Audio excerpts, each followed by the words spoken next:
حضرت سیدنا عمر فاروق رضی اللہ تعالیٰ عنہ کو 26 ذی الحج کو زخم لگا تھا، قاتلانہ حملہ آپ پر کیا گیا تھا، اور یکم محرم الحرام کو اسلام کے اس بطن جلیل، اس قائد، اس لیڈر اور دنیا اسلام پر اپنی سیرت کے انمٹ نقوش چھوڑنے والے اس خوبصورت انسان نے دنیا سے پردہ فرمایا۔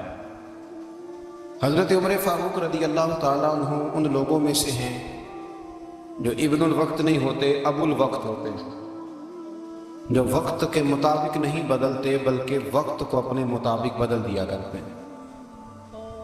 یہ وہ لوگ تھے کہ دین ان کا اوڑھنا بچھونا تھا، ان کا چلنا پھرنا دین تھا، ان کا ہنسنا اور رونا دین تھا۔ انہیں علم الیقین سے لے کر عین الیقین تک ایک خاص مقام اللہ نے عطا کر دیا تھا، تو بس پھر یہ سمجھ گئے تھے کہ دین ہی زندگی ہے، دین ہی روح ہے، اور دین ہی ہماری اصل ہے۔ نبی کریم صلی اللہ تعالیٰ علیہ وسلم نے فرمایا کہ میں نے خواب دیکھا ہے، کچھ لوگوں کو میں نے قمیضیں پہنے ہوئے دیکھا، کچھ کی قمیضیں ناف تک تھیں، کچھ کی پیٹ تک تھیں، اور کچھ کی گھٹنوں تک تھیں۔ عمر، میں نے تمہیں بھی دیکھا ہے، تمہاری قمیض تو پیروں سے ٹکرا رہی۔ تو حضرت عمر کہنے لگے، حضور خواب کوئی دیکھتا ہے، تعبیر کوئی بتاتا ہے، پر یہاں کمال یہ ہے کہ خواب بھی آپ نے بتایا ہے، تعبیر بھی آپ ہی بتائیں گے۔ حضور پھر بتا دیں اس خواب کی تعبیر کیا ہے؟ تو حضور نے فرمایا تعبیر یہ ہے کہ کسی کا دین ناف تک، کسی کا گھٹنوں تک، کسی کا پیٹ تک، اور عمر تو سارا ہی دین میں لپٹا ہوا ہے، تو سارا ہی دین دار ہے، سارا ہی۔ حضرت عمر فاروق رضی اللہ تعالیٰ عنہ آئیڈیل ہیں، ایک ہیرو ہیں۔ ان کی زندگی کے درجنوں پہلو ہیں، ہر سال ہم ایک پہلو بیان کر دیتے ہیں، کبھی عدل و انصاف پہ بات کر لیتے ہیں، کبھی نظام حکومت پر۔ ان کی زندگی کا ایک پہلو آج بھی ہماری گفتگو کا عنوان رہے گا، پر حضرت عمر کا مرتبہ اور مقام یہ ہے کہ نبی کریم علیہ السلام نے فرمایا کہ جبریل امین 950 سال میرے عمر کی شان بیان کریں تو عمر کی شان ختم نہیں ہوتی۔ 950 سال اگر حضرت جبریل بھی بیان کریں تو یہ مقام ہے سیدنا فاروق اعظم۔ اللہ تبارک و تعالیٰ نے جس طرح سارے نبیوں میں شان حضور کو عطا فرمائی، اسی طرح تمام نبیوں کے حواریوں میں سب سے زیادہ شان حضور کے غلاموں کو عطا فرمائی۔ قرآن مجید میں اللہ کریم نے فرمایا، یا ایھا الذین آمنوا قوا انفسکم واہلیکم نارا، فرمایا اے ایمان والو خود بھی جہنم کی آگ سے بچو اور اپنے گھر والوں کو بھی دوزخ کی آگ سے بچاؤ۔ خود بھی بچو اور اپنے گھر والوں کو بھی۔ کس کو جی ہماری ساری نصیحتیں باہر والوں کے لیے۔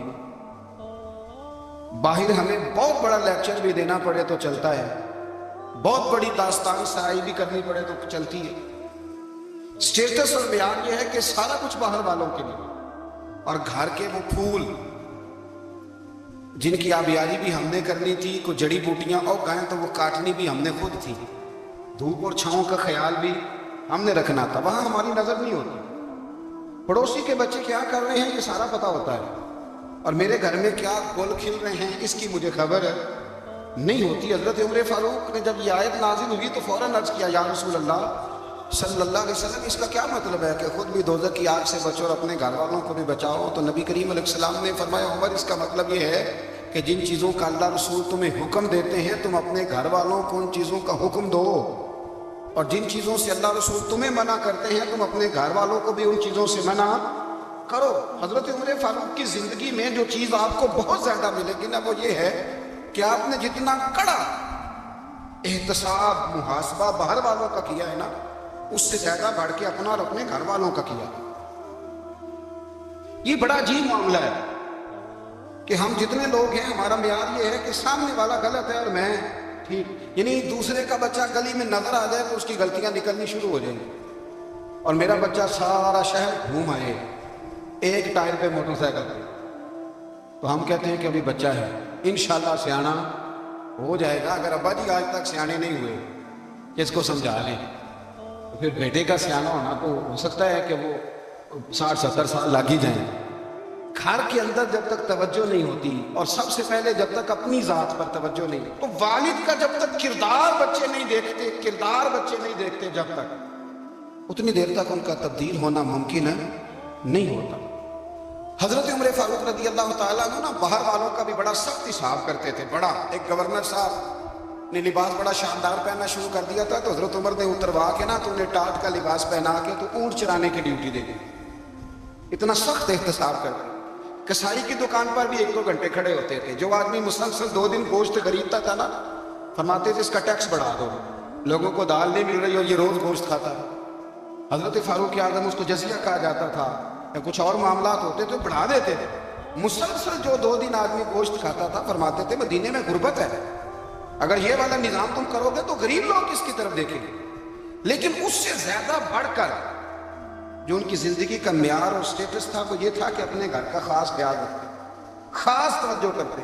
ملک شام سے اور ایران سے کچھ لوگ آپ کی خدمت میں آئے، تو وہاں سے کچھ کنیزیں بھی آئیں، ان کے بادشاہ پیغام لے کے۔ شاہ ایران کی کنیز کو ملکہ نے کہا کہ نا حضرت عمر کی زوجہ کو دیکھ کے آنا ذرا کس طرح کی۔ ہمارے ملک میں کیا کہتے ہیں؟ خاتون اول، جی خاتون، باقی سارے دونوں میں خاتون اول، ذرا خاتون اول کو دیکھ کے آنا۔ تو وہ جب آئی نا گھر میں ملنے، تو کہا کہ مجھے میری ملکہ نے کہا تھا کہ عمر کی زوجہ سے، اہلیہ سے ملاقات کر کے آنا۔ تو حضرت عمر کی اہلیہ نے نا ایک جوڑا کپڑوں کا دے دیا ملکہ کے لیے، اور ایک خوشبو کی شیشی دے دی۔ اب جب وہ تحفے وہاں گئے، تو اس ملکہ نے نا کچھ سونے کا سامان بھیجا، کچھ زیورات بھیجے، کچھ تحائف بھیجے۔ جب حضرت عمر کے گھر آئے نا، وہ خادم لے کے آیا، اس نے کہا جی آپ کی اہلیہ نے تحفے بھیجے تھے، تو جواب میں شاہ ایران کی بیوی نے، یہاں جس ملک کا وہ سفیر تھا، انہوں نے بھی یہ بھیجے۔ تو حضرت عمر فاروق نا وہ تحفے لے کے گھر گئے، تو جا کے کہنے لگے اپنی اہلیہ سے، یہ تو کب سے تحفے تحائف بھیجنے لگ گئی ہے؟ یہ کب سے نظام شروع ہو گیا؟ تو کہ حضور تحفہ دینا لینا تو ٹھیک ہے، سنت ہے، محبت بڑھتی ہے، تو یہ کوئی قباحت نہیں، اور میں نے اپنی ذاتی استعمال کے لیے جو چیزیں رکھی تھی وہ میں نے دی ہیں۔ حضرت عمر فاروق رضی اللہ تعالیٰ عنہ فرمانے لگے، ہم نے کسی ملک کے ساتھ اور اس کے بادشاہ کے ساتھ ذاتی تعلق نہیں بنانا، تعلق جو بھی بنے گا رسول اللہ کے دین کی برکت سے بنے گا۔ ذاتی رشتے نہیں ہم نے قائم کرنے، ذاتی۔ آپ کے ملک کی جو ایئر لائن جس کا ہر سال خسارے کا ڈنڈورا پیٹا جاتا ہے نا، وہ ہمارے بادشاہ صاحب اور صدر صاحب اگر غیر ملکیوں کو گھوڑا کبھی بھیجنا ہو نا، گھوڑا، تو پورا ایک جہاز گھوڑا لے کے تحفے میں جاتا ہے، پورا جہاز۔ غریب قوم کا یہ سرمایہ، اور قوم بڑی بادشاہ ہے، لائنوں میں لگ کے ووٹ دیتی ہے۔ 2 کام ہمیشہ لائن میں لگ کے کرنے، ایک بل لائن میں لگ کے جمع کرانا ہے، اور ایک ووٹ لائن میں لگ کے، تاکہ پھر پورے 5 سال لائن میں ہی لگے رہے۔ مرضی سے آپ ووٹ دینا، اور جو بات درست ہے اس کو سنو۔ حضرت عمر فاروق رضی اللہ تعالیٰ عنہ نے اپنی اہلیہ سے پوچھا کتنے کا تھا وہ تیرا جوڑا اور خوشبو کی شیشی؟ انہوں نے کہا 3 دینار کی۔ فرمایا یہ 3 دینار تیرے، اور باقی جو تحفے آئے ہیں وہ تو خود کہہ، چونکہ اس نے تیرے نام بھیجے ہیں، تو کہہ کہ میں مال غنیمت میں دیتی ہوں، تو کہہ میں مسلمانوں کو کہہ۔ تو زوجہ ہنس پڑی، کہنے لگی میں نام ہی کہوں تو مجھے کہنا تو پڑے گا ہی، کہنا تو میں نے ہے ہی، جو کہ سامنے عمر فاروق ہیں، لہذا پر میں کہہ دیتی ہوں میں نے دیا خزانے کو۔ حضرت عمر نے جمع کرا لیا۔ بھائی یہ کیا بات ہے؟ میرے گھر والے جو مرضی کریں، ان کا معیار زندگی جس طرح کا مرضی ہو۔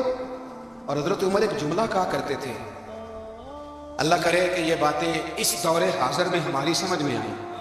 حضرت عمر فاروق رضی اللہ تعالیٰ عنہ اپنے بچوں کو فرمایا کرتے تھے کہ بہت آدمی کو بھوک لگی ہو نا، اور پھر اس کی پسند کا کھانا پکا ہو، جتنے شوق سے وہ اس کھانے کو دیکھتا ہے نا، فرمایا اس طرح پوری قوم اپنے بادشاہوں کے خاندان کو دیکھتی ہے، اس تیزی کے ساتھ دیکھتے ہیں کہ ان کے گھر میں کیا ہو رہا ہے، ان کا معیار زندگی کیا ہے، ان کا سٹیٹس کیا ہے۔ سیدنا فاروق اعظم رضی اللہ تعالیٰ عنہ نے اپنے گھر کے اندر اپنے بچوں، آپ کے بچے دونوں کاروبار کے لیے مصر گئے، تو وہاں کے گورنر صاحب نے لوگوں سے، ایک بہت بڑا قافلہ گیا مدینے سے مصر تجارت کے لیے، جاتے ہیں نا آج بھی قافلے کئی ملکوں میں، تو یہ گئے تجارت کے لیے۔ تو حضرت عبداللہ ابن عمر، حضرت عبید اللہ ابن عمر، حضرت عمر کے دونوں بیٹے گئے۔ جناب عمر فاروق کے بچے جب وہاں پہنچے تو مصر کے گورنر نے نا لوگوں کو تعارف کرایا کہ یہ عمر فاروق کے بیٹے ہیں، یہ حضرت یہ چودھری کے بیٹے کو کون بتاتا ہے کہ تو چودھری کا بیٹا ہے؟ باہر والے بتاتے ہیں، گھر والے جی۔ اور سیٹھ صاحب کے بیٹے کو کون بتاتا ہے کہ تو سیٹھ صاحب کا بیٹا ہے؟ اور مالک کو کون بتاتا ہے کہ تو مالک کا بیٹا ہے اور یہ کرایہ دار ہے؟ یہ کون بتاتا ہے؟ یہ سوچ ہم دیتے ہیں بچوں کو۔ چودھری اور کمی کی سوچ، امیر اور غریب کی سوچ، مالک اور کرایہ دار کی سوچ، گھر کے مالک کی اور کام کرنے والے کی سوچ، یہ ہم دیتے ہیں۔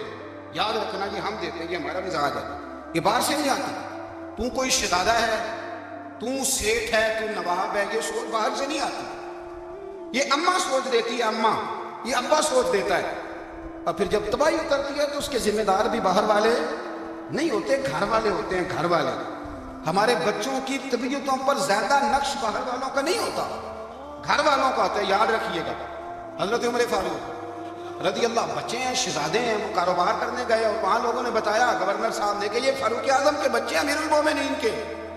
لوگوں نے ان سے زیادہ مال خریدا، تجارت میں زیادہ نفع ہوا، ظاہر ہے کہ وہ آپ کے جو اللہ خیر کرے حکمران ہیں، ان کے کاروبار کتنے ملکوں میں ہیں، کس بنیاد پر ہے؟ وہ صرف اس بنیاد پر کہ وہ حکمران رہے، ان کے لیے آسان تھا بڑے لوگوں سے تعلقات بنانا۔ حضرت عمر فاروق رضی اللہ تعالیٰ عنہ کے بچے ڈھیروں مال کما کے جب واپس آئے نا، تو حضرت عمر سے آ کے بچوں نے بطور محبت کا، ابا جی اللہ نے بڑا ہی فضل کیا، بڑا مال کمایا الحمدللہ، یہ دیکھیں کتنا نوازا ہے۔ تو حضرت عمر کہنے لگے، سارے قافلے نے اتنا ہی کمایا؟ سارے قافلے نے اتنا ہی کمایا؟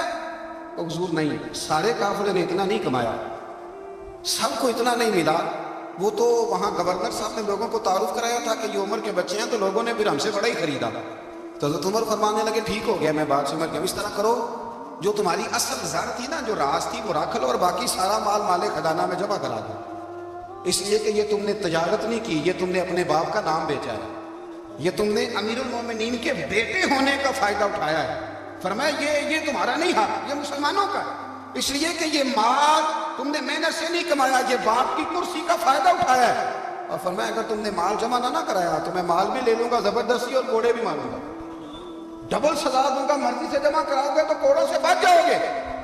بڑے بیٹے نے تو جمع کرا دیا، تو چھوٹا تھوڑا پریشان ہوا، تو حضرت عبداللہ ابن عمر چھوٹے کا ماتھا چوم کے کہنے لگے، بیٹے چپ کر کے جمع کرا، یہاں بھی فخر کر کے ہم عمر کے بیٹے ہیں، اور قیامت میں بھی فخر کریں گے کہ ہم فاروق اعظم کے بیٹے ہیں، یہاں بھی ناز کریں گے اور وہاں بھی ناز کریں گے کہ عمر کے بچے ہیں۔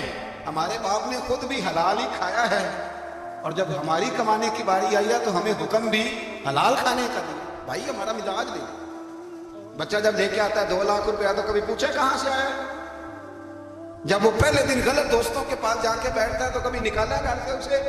یہ بہت سارے خمیازے ہمیں اس لیے بھگتنے پڑتے ہیں کہ ہم ابتدا میں سوراخ بند نہیں کرتے، جب اس میں شگاف پڑ جاتا ہے، سیلاب آتا ہے، تو ہمیں ہوش آتی ہے۔ حضرت عمر نے اپنے گھر میں نگرانی رکھی، کڑی نگرانی، زیادہ نماز گھر میں پڑھتے تھے حضرت عمر، نفلی نمازیں زیادہ کیوں بلا؟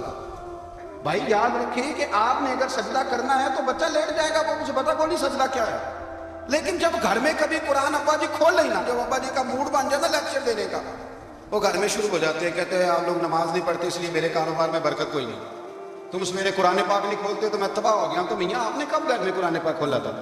آپ نے کب نماز پڑھی؟ آپ نے کب گھر کے اندر اللہ رسول کا ذکر کیا تھا؟ آپ نے کب حدیث چھیڑی؟ آپ نے بھی تو گھر کے اندر جب بھی آپ آئے ہیں تو آپ نے وہی کچھ کیا جو دنیا دار کرتے ہیں، آپ بھی تو اپنا موبائل لے کے اللہ کونے میں بیٹھ گئے، آپ نے بھی تو کہا ہے کہ اب تمہارے چینل ختم، اب میری مرضی والا چلے گا۔ تو جو آپ نے کیا ہے بچے بھی وہی کام کریں گے، آپ نے بھی گپ شپ لگائی ہے تو وہ بھی لگا رہے ہیں۔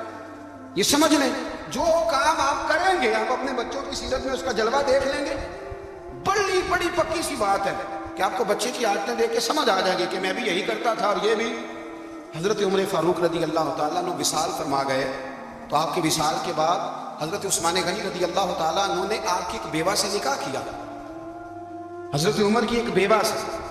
جب وہ آپ کے نکاح میں آئی تو کہنے لگی حضرت عثمان غنی سے کہ حضور نہ تو میں خوبصورت ہوں اور نہ میں جوان ہوں، نہ آپ کی کوئی خدمت کر سکوں، میرے ساتھ نکاح کرنا سمجھ میں نہیں آیا۔ کیا شاندار جواب دیا حضرت عثمان غنی، کیا خوبصورت جواب دیا۔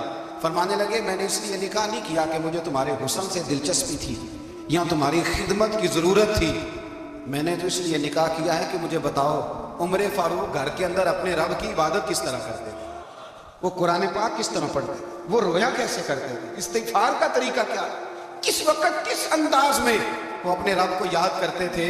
اس لیے کہ عمر کئی دفعہ گھر سے آتا تھا تو میں اس کے چہرے پر نور دیکھا کرتا تھا، میں روشنی دیکھتا تھا، ایک معیار دیکھتا تھا۔ نکاح اس لیے کیا ہے کہ مجھے عمر کی جو گھر کے اندر کی عبادت ہے اس سے آگاہ کرو، تاکہ عثمان غنی بھی چاہتے ہیں اس طرح کے عمل کرو جس طرح کہ عمر فاروق کر کے گئے۔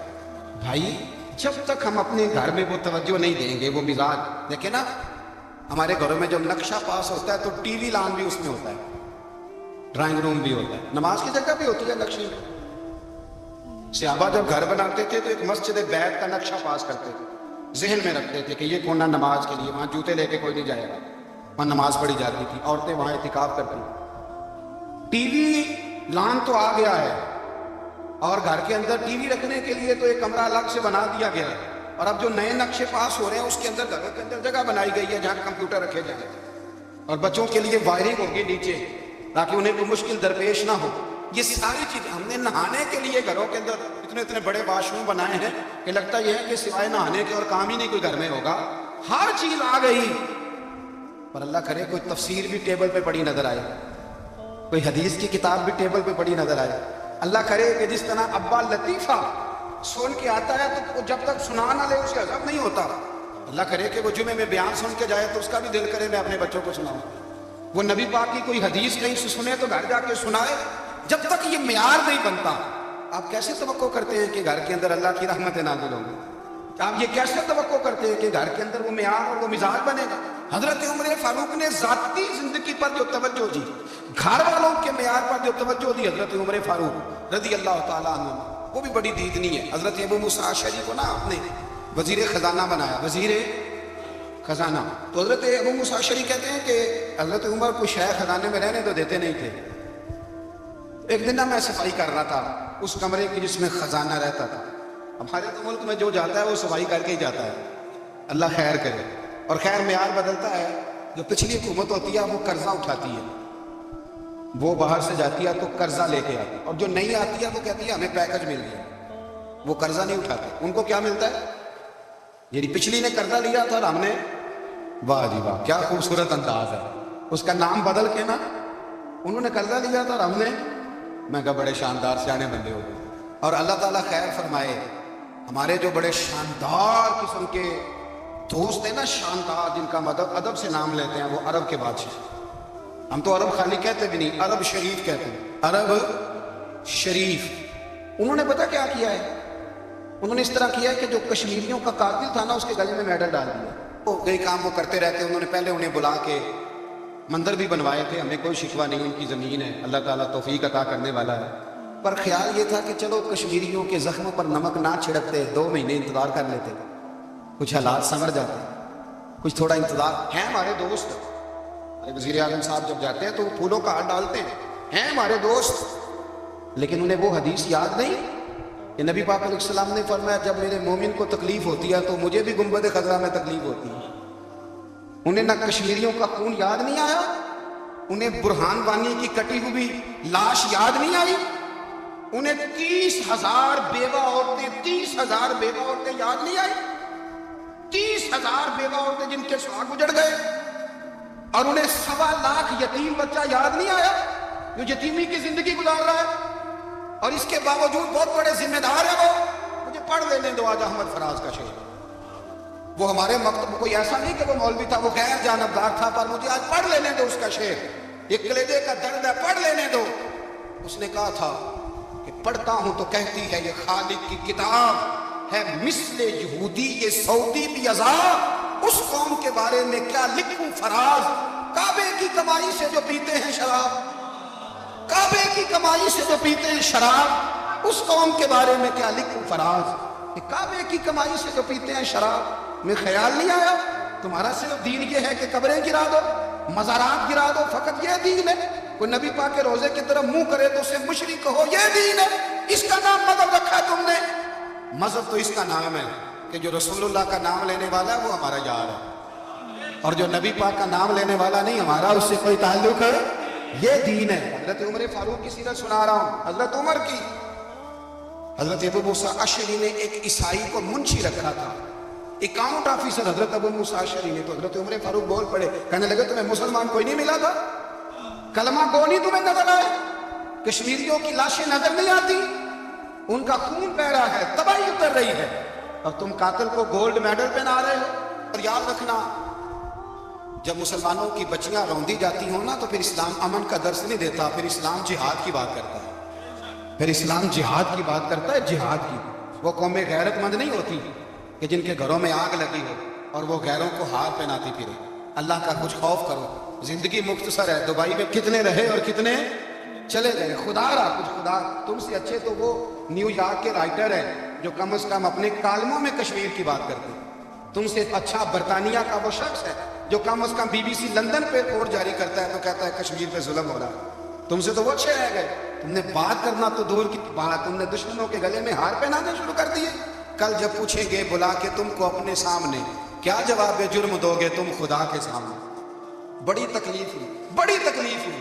وہ نا منصور حلاج کو پھانسی دی جا رہی، حضرت جنید بغدادی بھی آ کے دیکھنے لگے تو منصور حلاج کہنے لگے بابا سارا زمانہ دیکھے پر تو نہ دے، سارا زمانہ تماشا دیکھے گے تو پتہ کوئی نہیں نا، تو نہ دیکھ۔ عرب شریف والو، ٹرمپ اسے انعام دیتا تو تکلیف کوئی نہیں تھی، ملکہ وکٹوریا اسے انعام دیتی تو تکلیف کوئی نہیں تھی، پر تم تو نہ ایسا کرتے، تم تو اپنے تھے، تم تو کلمہ گو تھے، تم تو یہ ظلم نہ کرتے، تم تو یہ حرکت نہ کرتے۔ میں کہتا ہوں ٹھہر ہی جاتے، جانا نہیں دنیا سے، اللہ کے حضور حاضر نہیں ہونا۔ جب رسول اللہ قبر میں آئیں گے تو کیا جواب دو گے؟ خدا را، حضور نے فرمایا تھا گناہ روک نہیں سکتے تو دل میں ہی برا جان دو، ذالک اضعف ایمان، یہ کمزور ایمان ہے، کم از کم اتنی حد تک تو آ جاؤ، دشمن سے گلے تو نہ ملو۔ خدا را سمجھے، ہمارا پہلا تعارف یہ ہے کہ ہم رسول اللہ کے غلام ہیں۔ اقبال نے کہا تھا وطن کا بت نہ بنانا، وطن کو بت نہ بنانا۔ اقبال کہنے لگے ان تازہ خداؤں میں بڑا سب سے وطن ہے، جو پیرہن اس کا ہے وہ مذہب کا کفن ہے، اس لیے کہ بازو تیرا توحید کی قوت سے قوی ہے، اسلام تیرا دیس ہے، اسلام تیرا دیس ہے، کیونکہ تو مصطفی ہے، تو نبی پاک والا ہے، مصطفیٰ والا، اسلام تیرا دیس ہے، تو مصطفی ہے۔ امریکہ میں جو مسلمان رہتا ہے ہمارا بھائی ہے، اور پاکستان میں جو مرزائی رہتا ہے اس سے ہمارا کوئی تعلق نہیں ہے۔ حضرت عثمان غنی نے اپنے چچا کے بیٹے سے کہا تھا کہ تو کلمہ نہیں پڑھتا تو تیرا میرا رشتہ کوئی نہیں، بلال حبش سے آیا ہے پر میرے نبی کا غلام ہے تو سگے بھائیوں سے بھی آتے ہیں۔ ہزاروں قومیں وجود میں آئیں دہر میں خوش کو تر کے رشتے سے، پر ہم نے بنیاد دوستی رکھی یاد خیر البشر کے رشتے سے۔ اپنی ملت پر قیاس اقوام مغرب سے نہ کر، خاص ہے ترکیب میں قوم رسول ہاشم، کچھ خیال کرے۔ پہلا تعارف دین ہے، اگر دین نہیں تو پھر کسی وطن کی کوئی ضرورت ہے، اس لیے کہ پاکستان کا تصور اقبال نے پیش کیا نا، تو اقبال کہنے لگے ان تازہ خداؤں میں بڑا سب سے وطن ہے جس کو تم بت بنا کے پوجتے ہو۔ ہمارا وطن تو ہمیں جان سے زیادہ پیارا ہے، پر پہلے پاکستان نہیں، پہلے اسلام، پہلے اسلام تیرا دیس ہے، تو مصطفی۔ تو آمدان برسر مطلب حضرت عمر فاروق رضی اللہ تعالی عنہ، حضرت سیدنا ابو موسیٰ اشعری کہتے ہیں کہ میں نے نا صفائی کی، مال غنیمت کی میں نے صفائی کی تو ایک دینار مجھے نا کہیں پڑا ہوا مل گیا، تو فرماتے ہمیں اجازت ہوتی تھی کہ ایک دینار ہم اپنی مرضی سے کہیں خرچ کر سکتے تھے، اگر آپ ناراض نہ ہوں تو ہمارے ہاں جب چیئرمین صاحب ناظم صاحب ٹھیکے دیتے ہیں تو ٹھیکیدار ان کا چھوٹا بھائی ہوتا ہے یا چچا کا بیٹا ہوتا ہے یا خالہ کا بیٹا ہوتا ہے، وہ خود ناظم ہوتے ہیں اور ان کا چھوٹا بھائی ٹھیکیدار ہوتا ہے، یعنی وہ نا سارا کچھ گھر کے اندر ہی رہتا ہے، گھر کے اندر ایک پیسہ دیتا ہے دوسرا واپس اس کو واپس کر دیتا ہے، گھر کے اندر ہی۔ اب تو خیر ہمارے لوگ سمجھدار ہو گئے، ایک بندہ ایک سیاسی جماعت میں ہوتا ہے، دوسرا دوسری میں، اور تیسرا جس کی بھی حکومت آئی حکومت تو ہماری رہے گی، ایک بندہ تو ہے نا اس کے بعد، یہ اچھا لوگوں نے ایک طریقہ نکالا۔ تو حضرت عمر کے بیٹا گزر رہا تھا تو حضرت ابو موسیٰ اشعری کہتے ہیں میں نے صفائی کی تو ایک دینار نکلا، تو میں نے وہ ایک دینار نا حضرت عمر کے بیٹے کو دے دیا، میں نے کہا لو بیٹا اپنے چچا کی طرف سے تحفہ۔ تو گھر جا کے انہوں نے حضرت عمر کو بتایا کہ چچا نے پیسے دیے، چھوٹے بچے تھے، حضرت عمر نے حضرت ابو موسیٰ اشعری کو بلا لیا اور بلا کے فرمانے لگے میں تو تمہیں اپنا دوست جانتا تھا اور تم نے میری اولاد کو ہی دنیا دار بنانا شروع کر دیا، میرے بچوں کو ہی تم نے دنیا دار پیسوں پہ لگانا شروع کر دیا، میں تو تمہیں یار سمجھتا تھا۔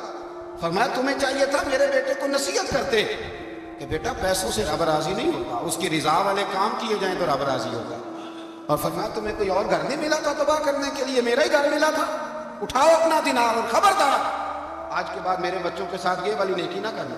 اور ہمارا کیا سٹیٹس ہے؟ دوستی ہے اس سے جو تحفے زیادہ دیں، جو بچوں کو خراب کرنے میں مدد زیادہ کرے اس کے ساتھ جڑا.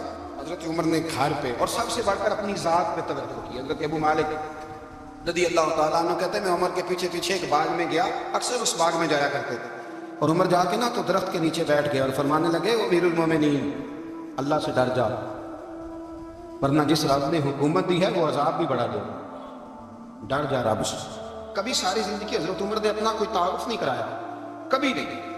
ایک بندے نے آپ کے سامنے تعریف کر دی آپ کی تو فرمانے لگے تو خود بھی ہلاک ہوا، مجھے بھی ہلاک کر دیا.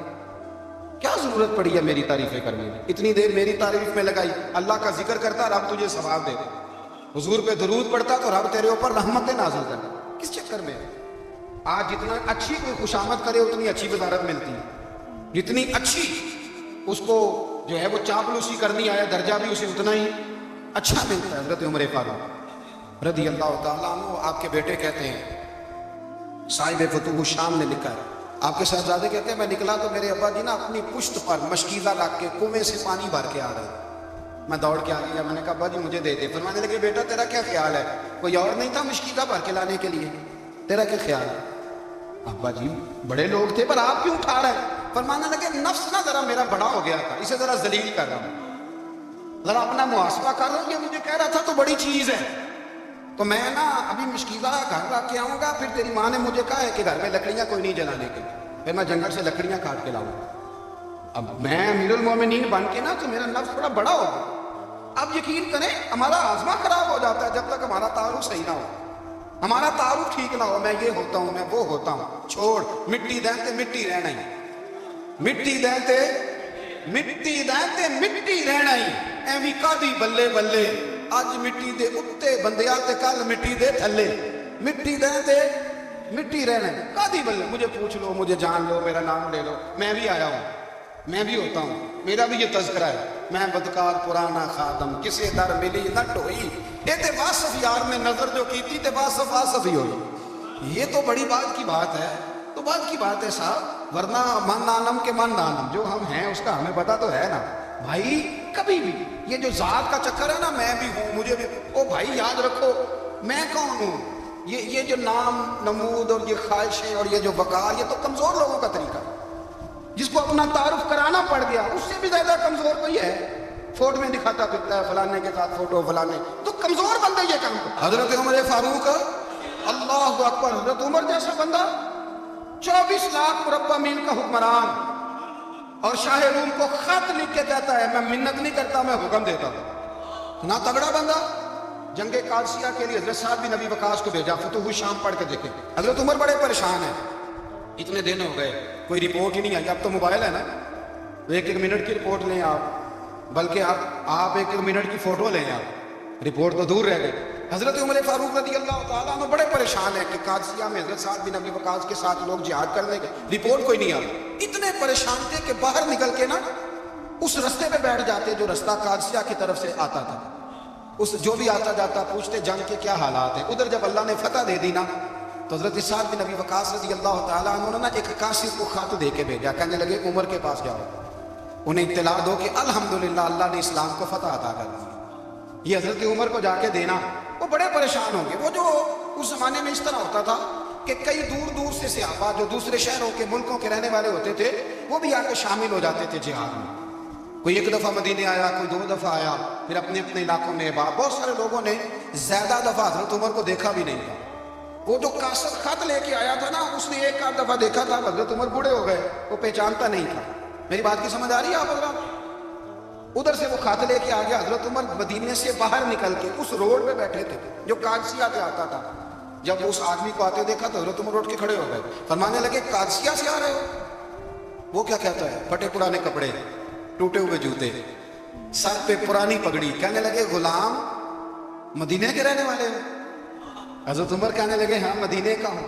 کہا میں قادسیہ سے آیا ہوں، الحمدللہ اللہ نے اسلام کو فتح دے دی ہے، الحمدللہ کفر کی کمر ٹوٹ گئی. اس نے یہ بات کر کے تو گھوڑے کو ایڑی لگائی، گھوڑا دوڑنے لگا مدینے کے. حضرت عمر بھی ساتھ ساتھ دوڑ رہے ہیں. فرمانے لگے اچھا بتاؤ خالد بن ولید کا کیا حال ہے؟ تھوڑا آگے جا کے فرمانے لگے اسامہ بن زید کیسے؟ وہ کہتا ہے ٹھیک ہے. پھر اس نے اور گھوڑا،